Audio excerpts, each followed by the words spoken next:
สวัสดีครับ Good day management, analysts, investor, fellow Thai Union colleagues, both overseas and local, and all the participants online. I would like to welcome you all to Thai Union Group second quarter result announcement live webcast. Today we have the pleasure of having the executive joining us, and the first one is Mr. York Irie, Thai Union Group CFO. Hi, good evening, good morning, good afternoon. This live webcast is broadcast around the world. And second executive been joining us is Mr. Ludovic Gagne, Head of Group Accounting and Controlling. Hi, good evening, good morning everyone. And myself, Bess Wayanon, the Assistant General Manager, Investor Relations. This event will comprise of approximately 40 minutes of presentation session, and after that we'll have 20-minute session for the Q&A session. So please do note that this conference call will be conducted in English. For any participant who wish to raise any inquiry or have any question, please feel free to type in the question box on the screen and click send. We will try to raise them during the Q&A session after the presentation session. Now, I would like to invite Mr. York Irie, our Group CFO, to start the briefing. Thank you very much. Okay, good afternoon, everybody. Let's jump right in as we do every time. I'll give you a quick update on the overall financials and current status. I'll then ask Ludovic to share with you a little bit more in detail the financial performance, and Kun Best will then answer more into the segment reports and into the details of our segments. And then at the end we will all three be available for you to ask questions. So let's jump quite in. Very solid underlying operating improvement. We do have legal expenses. We're going to talk about that. Whatever we present right now is without those legal expenses. We've achieved 32 billion Thai baht in revenues. That is a 9.7% growth over Q1. That's quite expected on a seasonal level. However, we have a year-over-year contraction compared to Q2 2018 of 4.6%. Half of this is only due to exchange rate differences and translation effects from US dollar, British pounds and euro, and the other half of it is lower sales volumes from focusing on higher margin sales, focusing on improving our profitability and reducing or minimizing less profitable businesses. We also had a deconsolidation in there of our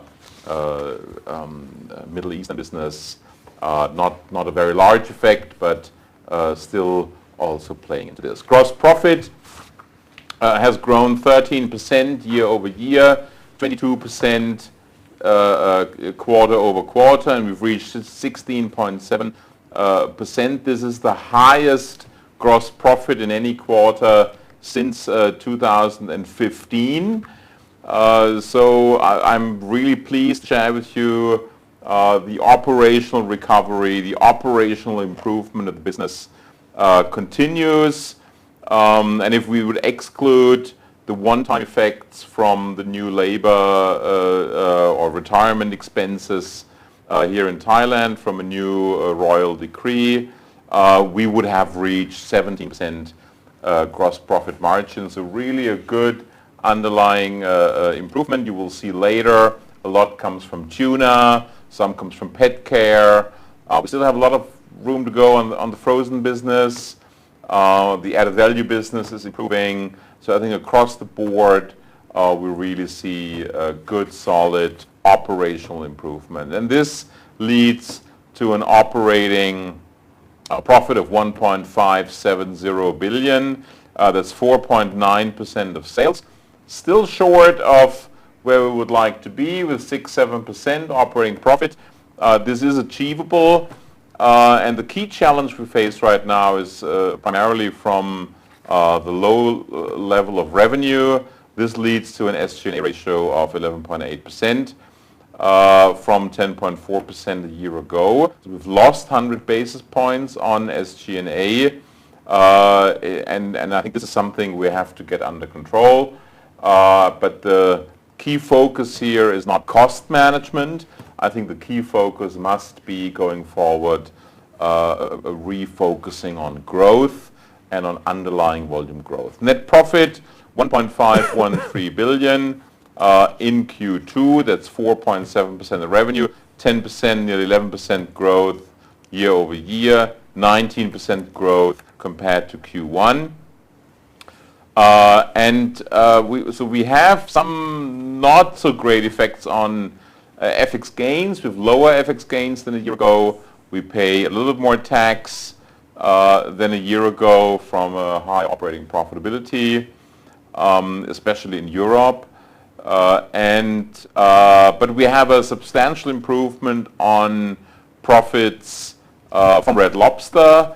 The Red Lobster operating profit contribution is nearly break even, and I think this is good for a Q1. We're really pleased with the progress we make on Red Lobster.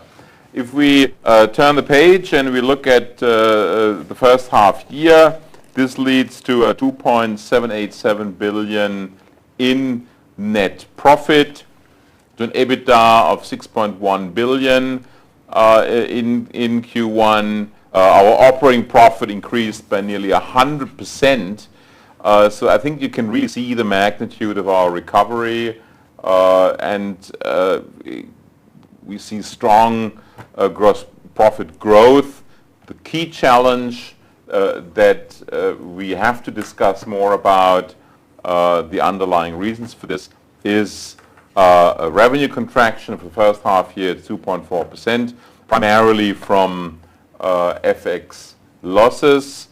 So I guess this is something you will see from us in the coming quarters, to put much more focus on top line growth. We have to really now balance the gross profit improvement that we have achieved up to nearly 17% with a difficult top line development. So I think we have to really look at this equation again, and maybe we need to be a bit more aggressive on the pricing front to regain volume momentum to contribute more growth. Share price development, you know this better than us, 16.7 since January, plus 16.7% since January, so that's good. And on the net debt to equity, and you will see this a little bit later, we're now at 1.38 times net debt to equity. That's a very small reduction in ND&A ratio. One part is because of the new accounting standards on hedge accounting. That deteriorated somewhat the asset base and the equity base. But primarily the effect here is that we have by now paid nearly $50 million in legal fines in civil settlement amounts to U.S. plaintiffs, and this is weighing a little bit on our deleveraging plan. Overall, we are quite satisfied with the free cash flow development. So record quarter margin since 2015, even though we've included here the one-time labor retirement benefit provision. I'll come to that a little bit later and share with you the status here. But our long-term development, you can really see how we had already a soft declining business from Q1 17 to Q1 18, with 11.6% gross margin in Q1 18, and since then really a substantial increase in gross profit. And if you look at our gross profit growth last quarter, we have a positive gross profit growth, even though our revenue didn't really grow, and the result is that our net profit looks equally positive. Some recent developments. We have opened our Global Innovation Center. We talked a lot about the GII, the Global Innovation Incubator. Before, we've now moved and upgraded this into our own premises, 3 floors here in Bangkok, substantially larger premises, and we've renamed it into Global Innovation Center. That is really focusing on innovations around seafood. And in June 2019, we have celebrated this with an official opening with Princess Maha Chakri Sirindon. Her Royal Highness honored us with her visit here at SM Tower. You can see on the picture she even cooked somtam for us, which we all tasted afterwards. So I think we were really proud and happy for this event and for this great opening of the Global Innovation Center. And it gives us some drive going forward into really a new phase of innovation, new growth, initiatives, venture activities. We've opened Space F, a Thai venture activity, an accelerator that we operate together with Mahidol and the government of Thailand. The sustainability efforts of Thai Union are still totally on. This is one of our real success pillars. Here we have contributed the Ghost Gear Reborn kickoff on World Oceans Day. You see Kuntirapong, our CEO, who was diving along with 40 other experienced divers to remove debris, ghost gear, plastic from the oceans. And one of the things that also contributes to our great results in the FTSE for Good emerging market index. I jump over my own topics, but I think what I would like to talk about a little bit, I think we've progressed in the whole sustainability debate. We're asked very often around what's the ROI on this investment? Why do you do this? This whole sustainability and human rights and all this stuff. Why do you need this? And my response is becoming clearer and clearer around this. I think these questions are entirely misleading. We should not talk about ROI when it's about sustainability, human rights, and very basic needs of people. We should talk about an ethical ROI. And I think I maybe not in this session, but I think we can set up further discussions and debate about what is an ethical ROI, engagement of our people, compliance not only with the laws, but compliance with common sense. And I think we'd like to talk much more about ethical dividend. And we believe in the end this will pay off also with our customers, our clients, and our investors who really, I think, embrace our activities in sustainability and human rights arena. I've also joined the CNBC Global CFO Council. I think it's a good platform to spread the news. Refined tuna oil remains a key value-added initiative. As you recall, we've invested $10 million here in Thailand for an oil extraction facility to produce crude oil. We've invested around 26 million euro in US dollar in the US, in Germany, into an oil refinery. Unfortunately, we had a fire accident. The fire occurred on a weekend. The plant was not in operation. No staff were on site. There have been no injuries, but the plant burned down, and we're now in the process of rebuilding this. We've made financial provisions, we're covered by insurance, but we are rebuilding this as a core pillar of our growth in the future. It delays us by a year, but we will now be able to also implement further learnings that we have during this first period. Our global footprint, I don't want to go through a lot of those innovations, but we really have a new wave of innovations from all our brands.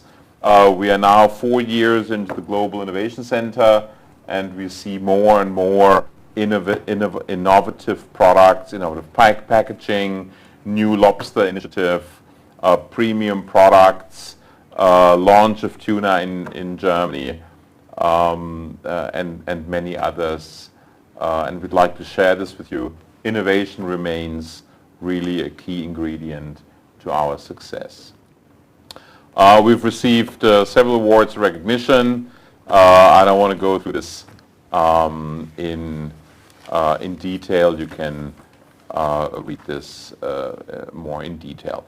On the dividend front, we've decided, despite the antitrust accruals that we have built on top in Q2, we've decided to stay on 25 Setang dividend payout. I think it's a vote of confidence. We believe we have a strong balance sheet. We believe in the next couple of quarters, and that these payments will not burden us too much. We have proposed 25 Setang to the board as dividend payment today, and the payment date is going to be 3rd of September. Consolidated financial results. You will hear me and others talk much more about value growth, the Thai Union product portfolio, business portfolio, and value growth opportunities. So that's why we've added this here as a key quote. So we'll talk a little bit more in future about innovation and how this leads the product portfolio and business portfolio of Thai Union to move into a much more value accretive element. Quick update, antitrust litigation in the US. As you recall, we've accrued for our initial assessment last year, or Chicken of the Sea has accrued last year for the first assessment on this litigation. Chicken of the Sea has now had further settlements with large plaintiff groups.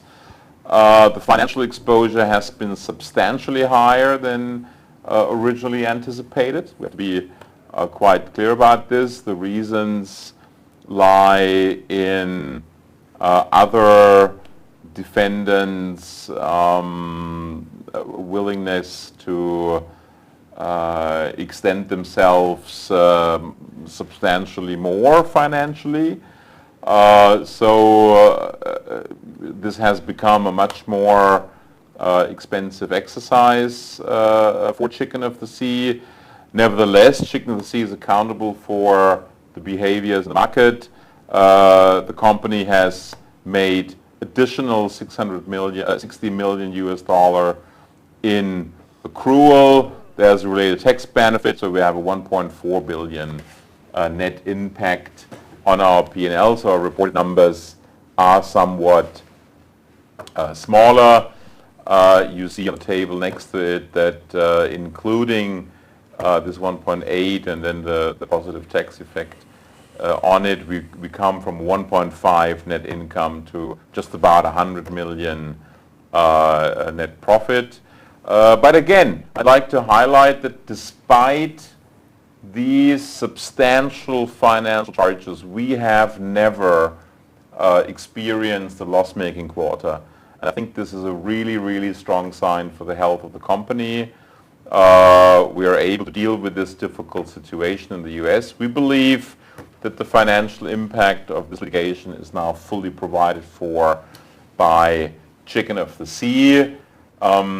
We all know that the process is not over yet, But our belief is now, Chicken of the Sea's belief is that this now leaves the financial impact absolutely behind us, and we can now close out this activity and move on.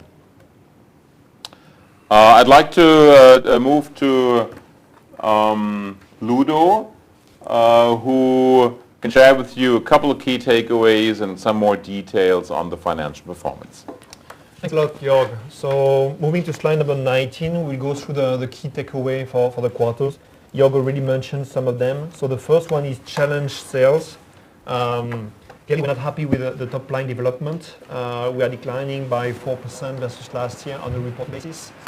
And we are declining by 2% if we exclude the FX.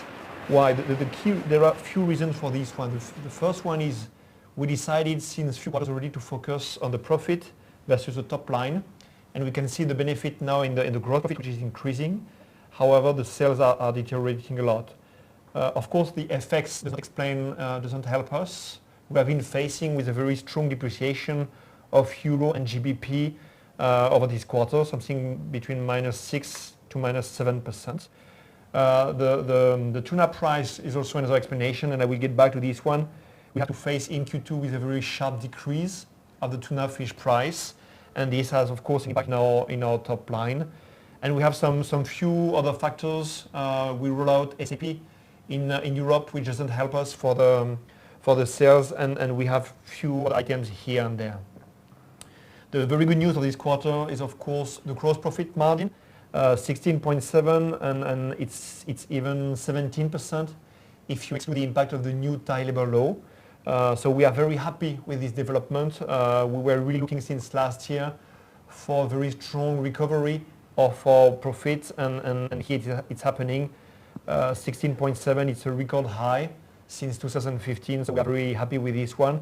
And another good thing is this is quite consistent among the different business segments that we have on this one, and we will elaborate a bit more on this one.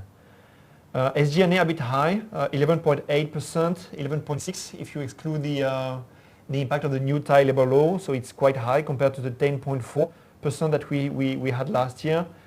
We have few explanations. Mostly it's a marketing cost phasing. We have a lot of NPD happening in Q2, and our brand business, mostly in Europe and also in the US, they focused a lot of marketing costs during this quarter. But we really expect this SG&A ratio to decrease in Q3 and in Q4. Thanks to the very high GP, the OP stands at 1.6, really increasing versus last year, and really showing the very strong OP recovery that we deliver this quarter. Below OP, the non-operating items are a bit less favorable than last year. The effects are still positive, however, much less compared to last year. Few reasons for that. First one is the volatility of the USD has been really decreasing versus last year. So the USD in average has been decreasing by 1% compared to 18. In Q2 2018 it was much more. Plus we had some one-off transaction last year that we reported in Q2 18 regarding the unwinding of some specific hedging transactions. And if you get back to the communication we did in Q2 18, this was clearly one of the one-off we isolate, and this is something like 240 million baht. Plus we also have the implementation of the new hedge accounting standard, and now we have some positive impact going back to the sales and the COGS versus the FX line. So this explains the drop in the FX. The other income is declining by 140 million baht, mostly because we had one-off last year from the Ghana insurance claim. We know that we have an incident in our Ghanaian factory, and we got the insurance claim in Q2 18. That was one-off. We don't have this one in Q2 19, so we have a drop on this one. The share profit is improving, and we will get back also to this one. Red Lobster contribution is still loss-making. It's very slightly loss-making, very close to break-even of the quarter, but really improving compared to Q2 18. The antitrust, you already mentioned this one. I will not comment this one, except that we exclude this one from the performance analysis. We said the same situation last year. We say this transaction has nothing to do with our normal business, our recurring business. So we exclude this one from the performance explanation. So moving to the next slide.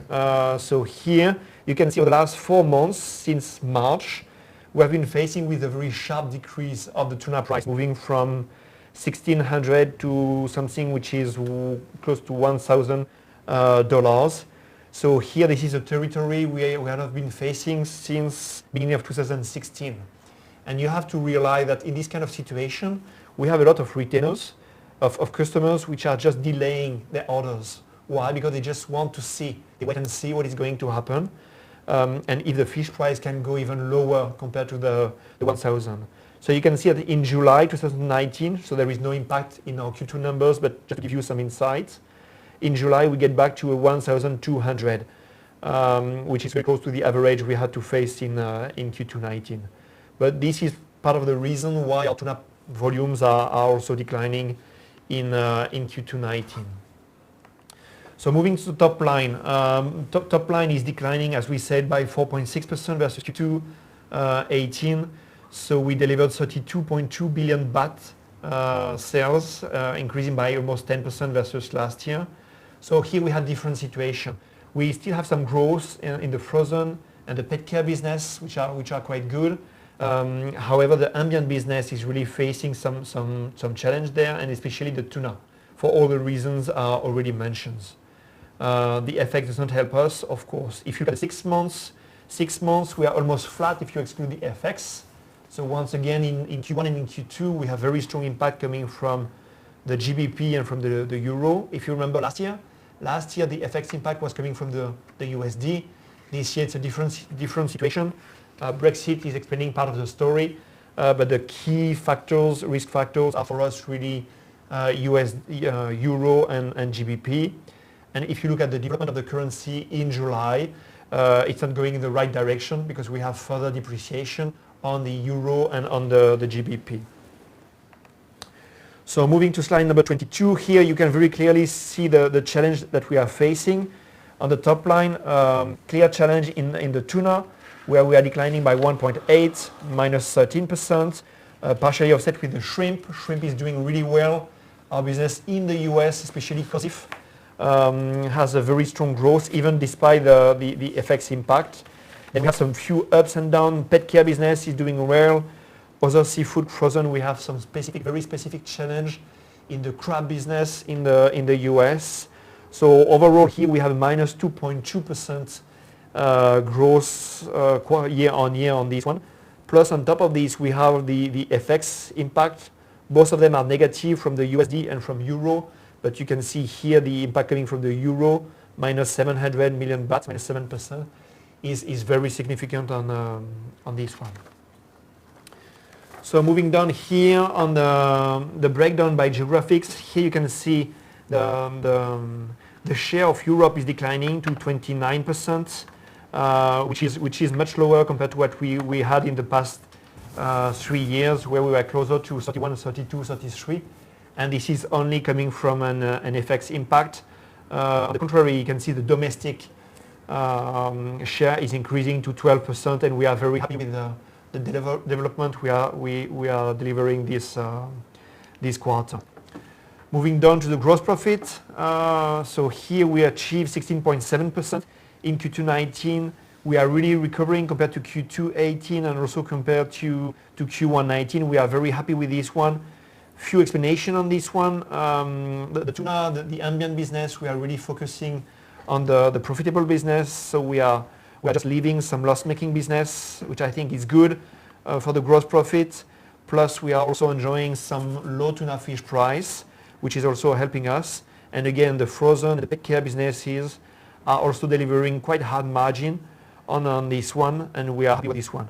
One off to mention, the labor retirement. If you exclude this one, then we will be at 17%. 17 is very high. This is where we want to be on a recurring basis, and we are very happy with this development. Moving to the OP, so it's just a consequence of the very high GP, so we are really recovering. We can also mention that Q2 18 at 1.2 was a bit low. You remember in Q1 18 and Q2 18, we are low in terms of operation, so the comparison is quite easy. However, overall, if you look at the historical track record for the Q2 19, we are very happy with the OP we deliver, and the same for the 6 months on this one. EBITDA will not come that much increasing. It's just a consequence of the very strong GP and OP on this one. So moving to slide 27, net profit. So really increasing the OP, thanks to the very strong OP. But below the OP, we have lower FX gain. We have higher tax. The higher tax are explained mostly by the recovery in the OP, and we have a higher share of profit, mostly coming from Red Lobster on this one. Slide 28, we just have one-off to mention this quarter, which is the one related to the new Thai labor law. It cost us something like 200 million baht, 205, and you have a split between the cost impact and the SG&A impact, because some parts are impacting the people working in the factory, and some other parts impacting the people from the back office and from the commercial. This is why we have an impact on COGS and SG&A. So if you restate these two, then the adjusted net profit would amount to 1.7 billion baht.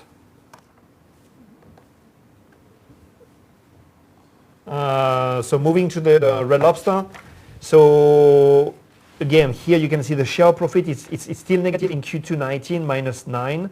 However, it was -128 in Q2 18. Very strong recovery. Still, we are not yet at break-even. However, the trend is very strong, and we are very happy with this development. Of course, we will need to confirm that in the next quarters on this one. Apart from the share profit, you can see all the other components, other income, finance cost, and even income tax are quite stable compared to last year. So no big change. So overall, the net income, Red Lobster contribution is 168, which is an EPS of 0.04, and we are happy with this one. Cash flow, so the cash flow development, we achieved 1.2 billion baht in Q2 19, which is not so great if you compare to last year, but last year there was a huge impact coming from the change in net working capital. Plus we did some quite large payments related to the antitrust in Q2 19. So overall we are quite happy with the development at the end of the day. Moving to slide 32. So this is the net debt development. So we started the year at 135, if you remember, before the adoption of TFRS 9 and 16. After the adoption, then this net debt to equity moved to 139. And then at the end of Q2, we are at 138.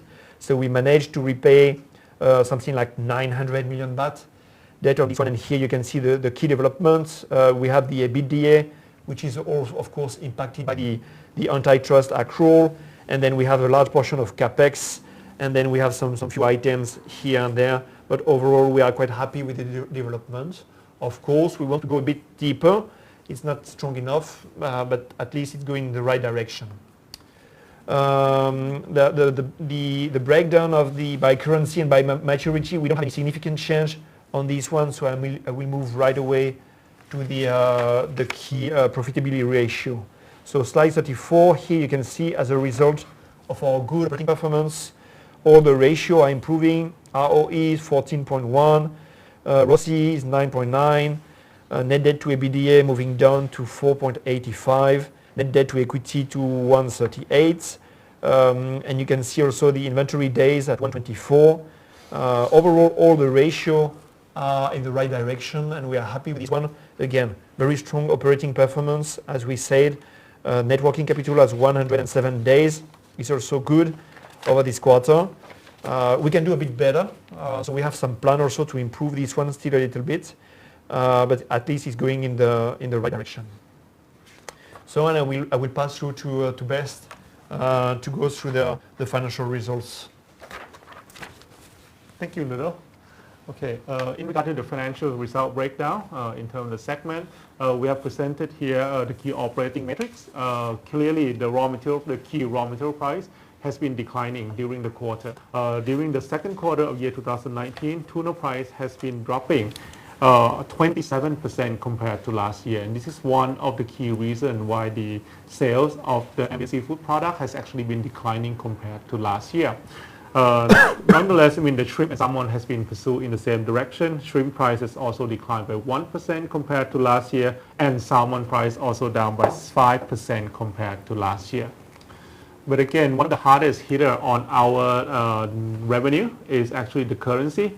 While the USD compared to Thai baht has been relatively stable, and which is show USD depreciation against Thai baht by only 1% compared to last year. The euro and the pounds, partly probably this result from the Brexit, has been declining, has been depreciating against Thai baht by 6.8% in case of euro and 6.5% in case of pound. So I mean that has been putting a pressure on our sales value. In terms of sales breakdown, segment breakdown, in terms of operation performance, the ambient seafood have seen a sales decline of 14% compared to last year. That is on the top of the quantity sales, so sales volume declined about 17%. This is mostly partly due to the falling raw material price, the FX weakness, and the volume decline as well. This is however, this has been reported to be one of the highest margin we have been delivered. Clearly, the approach that we choose to be more discreet and picky about choosing our customer and focusing on higher margin product or businesses has been clearly pay off here. Overall, ambient seafood gross profit margin has been delivered at 22%, which is the record, one of the highest level since year 2015. In terms of frozen and chilled seafood, we have seen the raw material price decline. Clearly, the shrimp price has been down by 1%, salmon price has been down by 5%, but nonetheless, we have been delivered a very solid quantity growth. The sales volume has been grown by 10% compared to last year, and the sales, despite the falling raw material price, has been increased by 3.6%. So I mean we have seen good growth in both areas, while the gross profit margin has been maintained at relatively good level at about 9%. On pet care value added, we continue to see a strong growth here, both in terms of sales, which is growing by 6.7%, and quantity sales volume growth by 6% as well. The gross profit margin remain resilient at about 20%. So I mean this has been the key growth focus on our company, especially on the pet food business. In terms of the sales breakdown by geography, I would go through this very quickly. In terms of the US and Canada market, we continue to see a strong growth in the frozen and chilled seafood business, although we have seen some weakness as a result from the canned tuna or ambient seafood.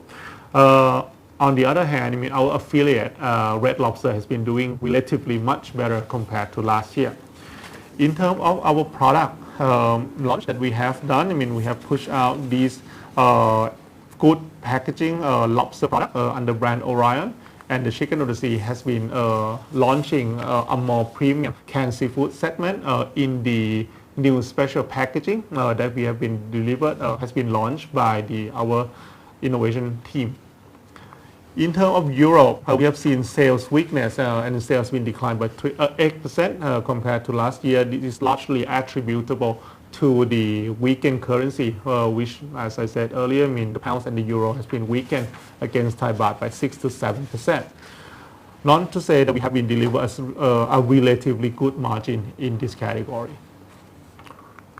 King Oscar has been delivered a new product and Harvesta as well. I mean, they have been delivered a new infusion product has been launched in Germany market, so that I expect to diversify the brand that we have owned and exploited them to reach further into the consumer market. In terms of the Thai market, here we have seen a star performance where Thailand sales has been delivered a solid 19% growth. This has been the result of diversifying sales into home market to offset the weaker export due to the currency issue.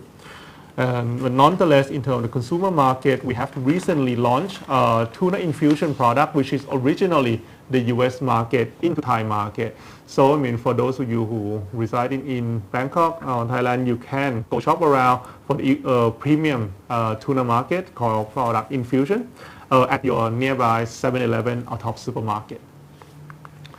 For the emerging market, we have seen a somewhat weak market, down by 16%. This is mostly attributed to the weak sales in the Middle East market, while China has continued to be our key focus in terms of the growth.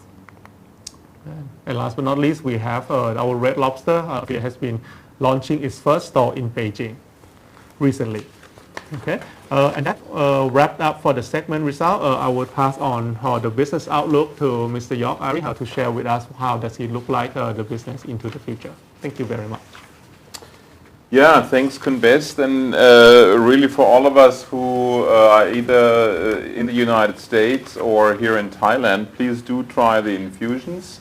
An amazing product. It's a low drain, no drain product. Amazing flavors, very unique here in market in Thailand, but also in the US. And it's the ideal protein pack for your gym visit and to have a healthy snack in between, which is fully protein filled. Oh, we've got to do some sales here on the call as well, right? Business outlook. We didn't add here a new guidance. We felt it's quite self-explanatory how the business moves forward. We continue to see currency risks. The political environment is such that we do not believe that the Thai baht will be much weaker over the next couple of quarters. We believe the Thai baht will remain strong. This will put weight on the growth trajectory in our frozen business, frozen exports in Thailand. A real major impact for our subsidiaries in Thailand, especially on frozen shrimp exports. We also do not believe that the Brexit situation will help the European businesses substantially grow. In the US, we do have some innovations launched. I think we feel pretty good about what we have there. Let's see the second half here. So we do think growth can come in the second quarter in the US a little bit. But overall, I think it's pretty clear. We didn't want to revise our top line guidance, but I think we also have to be realistic with the current currency environment. Our growth target used to be 5%. I think we have to be realistic. It's no longer 5%. So we are thinking really about maintaining absolute growth, which is still achievable for us, and I think we are targeting that. Gross margins are healthy, healthier than we had anticipated, which is I guess which is good news. So I think for the remainder of the year, 15-16% target range for gross margin is absolutely realistic. On the upper end of that, potentially even. So let's really target for this. And on the SG&A, we always said our sweet number is 10%. With the soft growth, with some investments that we want to do in top line growth, in marketing spending, on NPD launches, we will probably exceed 10%. We'll probably be closer to 11%. And I guess the main reason is, on the one hand, we have one-time effects here with the labor law in Thailand, but on the other hand, we really want to support our growth initiatives, our NPD launches in the UK, in the US, but also here in Thailand. It is really important for us that we want to be really focusing on new products, new product launches, and continued growth. So I think top line, we target at some growth. Gross margin for the rest of the year, upper end 15-16, I think makes sense. 11% for SG&A is probably more realistic than the 10% target that we have, and that is primarily from further investments into marketing and into growth activities. Below operating profit, I don't think you will see much change. I think interest payments will remain more or less the same. Taxation will remain more or less the same. I think we probably will have a little bit of an uptick in our tax rate because we had some one-offs now with the antitrust settlement. But I think below OP you will not see substantial changes towards the end of the year. And with this, I'd like to move to the Q&A session and invite you all for questions. We are still here for another 10-15 minutes to respond to your questions. All right, and that sums up the presentation. Now I would like to move into the Q&A session for any inquiry you may have. Again, on your screen you have the question box. You can type in your question that you may have and click send. Currently we have a few, quite numbers of questions coming in, so we'll respond to that. But if there is none, and we will try to respond to your incoming question. Thank you very much. Yeah, let me take the first question, and I prefer to take an operational question. Question is, other local shrimp exporters see weak business volume due to currency, but Thai Union, we still grow our frozen seafood business volume by 10%. How do we manage that? Well, number one, we have a very large frozen business in the United States. Our Chicken of the Sea frozen business out of the LA office is growing really, really strongly. We're very happy about that. It's one growth contributor. And secondly, if you recall, we have filed for approval at the SEC, or we will be filing for approval at the SEC for listing our subsidiary Thai Union Feed Mill. And TFM is gangbuster. TFM is growing very strongly, and we're really very encouraged by recent numbers, and it will support our IPO efforts. So basically 10% growth comes from our US business and TFM. So I can take the next one. We have a question regarding the ambient seafood volumes and what are the key factors explaining the drop year on year on this one. So we already spoke about this one. We have few key factors on this one. First of all, we have a very specific situation with a sharp fish price decline, and in that case, especially for the OEM business, the customers, they just wait and see. They wait and see for the drop. So I think this is one of the key factors explaining the volume drop, especially in Thailand. Plus, we decided since the beginning of the year and since the end of last year to do a very clear focus on the profitability versus top line. And sometimes it means that we accepted to not to do any more loss-making businesses on this one. And this is one of the reasons also for the volume drop. We had also launched a focus on the inventory. We wanted to decrease the overall level of inventories, and this is why you have some quite strong achievement in terms of cash flow. Plus, we had a very specific situation in June with the rollout of SAP in few countries in Europe, in France and in Italy, namely. And this, of course, doesn't help us for the volume sales in Q2 19. Okay, let me maybe address the understandable questions around the antitrust settlement. First question is, do you accrue an additional 60 million of US legal fees? But we have booked something already in Q2 18. What has changed to increase the total amount? Look, when we accrued this a year ago, this was our first assessment. We went in, we had our first settlement with Walmart. We had first initial discussions, and we felt this is a very good trajectory, and we have a good solid understanding on this case. I think as the months progressed, we had really good discussions with plaintiffs.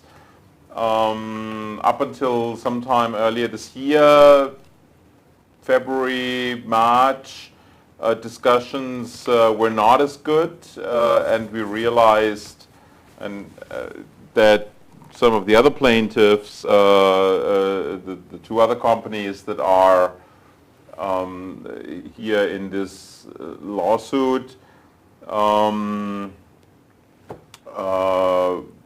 were significantly more aggressive in how quick and how financially impactful they want to settle here this. We had a very, very good analysis, and we still have very good analysis on what we feel the damages are in this case. It seemed other companies felt they damaged consumers much more than us.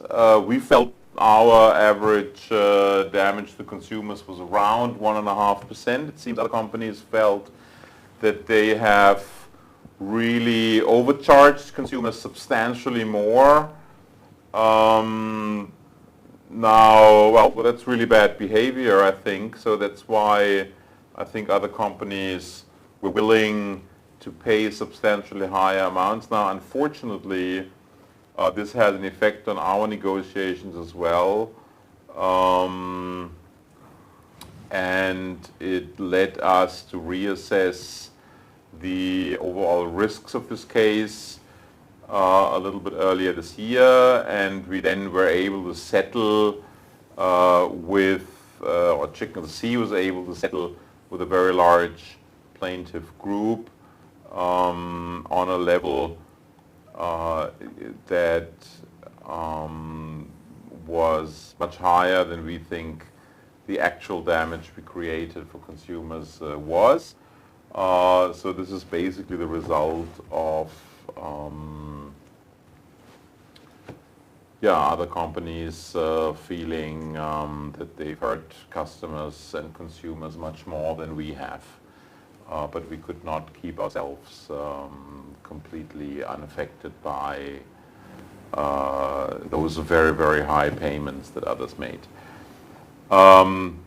Please excuse that I can't really share a lot of specifics. This is, of course, all classified and protected information, so I can't really divulge much more. But this is the fact of the matter. Others felt that they've damaged consumers more, so they're paying more, and this had a bigger effect on us. So how much of the exposure plaintiff has been? So how much of the exposure value has been settled? I think we've settled around 80-90%, and for the rest of it, we've made a respective incremental accrual. So we've not paid everything yet, but we have in principle agreements with around 80-90% of the plaintiffs. There's some outstanding that Chicken of the Sea has to deal with, but basically with the accrual that we have made, or that Chicken of the Sea has made, we believe the financial impact for us is over. When will this case be truly finished? I think the legal procedures will still take a little bit. From a financial impact, we believe this is now it. So no more financial effects. But I guess it will still take another 6 to 9 months to really close down every single case. There are 1 or 2 risks involved on how long it will take. But we believe 6 to 9 months the whole thing will be over. Financially, we believe this is now fully appropriately provided for. Do you have any read of how much Starkist and Bumblebee is paying for the similar settlement? Look, I really cannot comment on specifics. Everything I can share with you are rumors. Of course, we have some insights and some ideas, so that's why we believe other companies feel that they've damaged consumers much more, and that's why they're paying more, which is fair, but it had a negative effect on us. Is there risk that there could be further accrual expense-related lawsuits? We do not see that there is any material risk for further accruals. There will still be legal expenses of around 1.5–2 million a quarter for the next 2–3 quarters until the whole topic is really over. We try to limit this as much as we can. Not everything is under our control though. So accruals are done, some expenses are still ongoing. So the next question is related to the gross profit and what are the key drivers explaining the improved margin, especially in the ambient business. So what you can say when you look at the fish price, both in the tuna and in the shrimp and also in the salmon, we were quite lucky this quarter because the tuna price was declining quite strongly. So this is one of the big driver. There was a clear focus, as we said, on the profitable customers, especially for the OEM business in Thailand. The branded business in Europe is recovering quite strongly compared to last year. You remember in 2018 we were not very happy with the performance of the branded business, but this year they are really recovering. Plus we have also some impact coming from the hedge accounting adoption. Over 6 months, the impact of the hedge accounting is something close to 160 million baht in the sales and in the gross profits. So this is also explaining part of the performance on this one. Okay, quick question on Red Lobster. What is better in Red Lobster? Red Lobster significantly improved. What has improved? Will we break even this year? The short answer is we have a budget for the running year that will break even the business. We will earn a little bit of money, 2–3 million I think. So the budget is planning to be break even, so that's good. We're running a bit behind budget, so I'm not sure we really make it to above zero. It may be slightly below zero. But I think at least from a plan, from a trajectory, the business is really on the right track. What has improved? We talked about it last quarter. Restaurant performance is the key focus of management now. We're talking much less about marketing activities. We talk really about 4 walls profitability in each of the 700 restaurants. Restaurant operations have improved. We took the cost out. We've launched a new menu. We're launching a new menu which is much more affordable. We are trying to shift much more business to the day part consumption. We are attracting a lot of consumers again back to the restaurant with affordable day menu items. And last but not least, we have a totally gangbuster off-premise business. So we're now at nearly 8% of revenue off-premise. Part of this delivered at home, a lot of it picked up in the restaurant, but ordered through an app or ordered through a phone. So 8%, if you recall, 18 months ago, we were around 3.5%. So this is really the growth story in Red Lobster, the off-premise business. So next question is related to the SG&A, which are quite high this quarter, 11.8% compared to 10.4%. So what are the root causes for such increase in the SG&A? Few topics there. The first one, as we said, is the implementation of the new Thai labor law. So if you exclude this one, I think we are back to 11.5%, 11.6%. However, still growing versus last year. So here the key factors, I think one of the first one is really question of phasing of the marketing cost. Both the branded business in Europe and the US, they decided to spend much more in Q2 because we have some NPD launch also in Q2. So this is the key factors on this one. And then on top of this, we are facing with an increase of the freight and the logistic cost in the US, both for the frozen and the Indian business that we are currently trying to face on this one. Plus we have also some impact coming from the legal costs in the US, the antitrust. Of course, we did a lot of settlements of this quarter. So this comes with an increase of the legal cost. However, we expect for Q3 and Q4 2019 to have these percentage to really decrease compared to what we did until now over the first 6 months in 2019.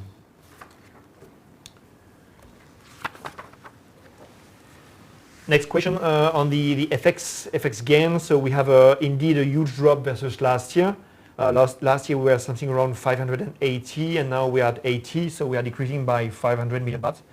So we have few impacts here. The first one is last year was especially high.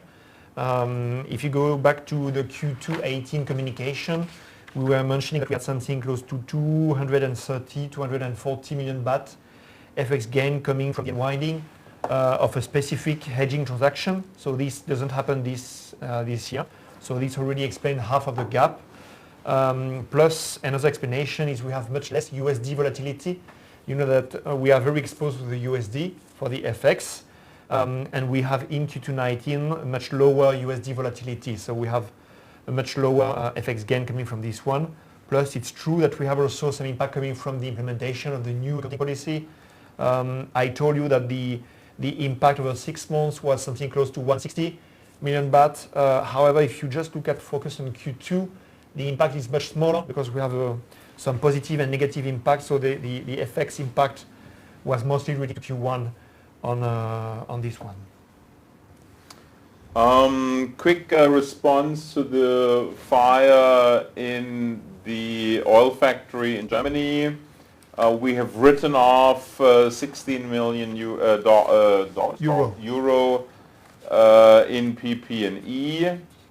The insurance receivable is booked as a receivable.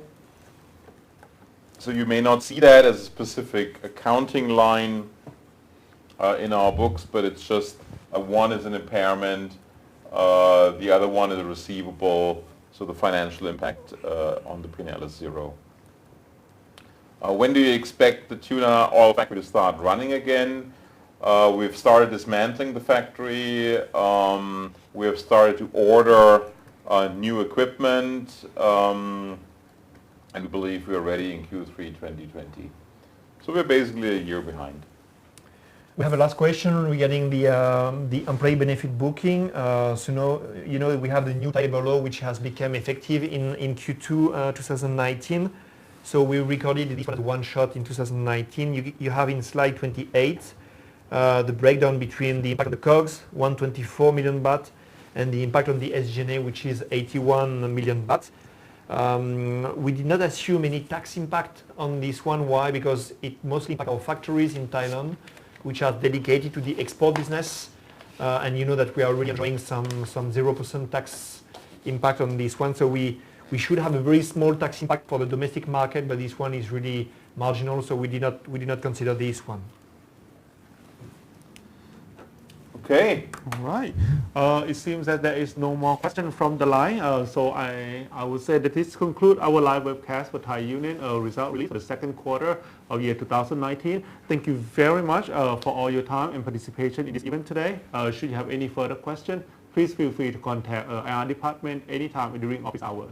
I mean, for tonight, I wish you have a good day, good morning, good afternoon. I mean, depending on your region. Thank you very much. Thank you. Thanks so much. Thanks a lot. Bye-bye. Bye.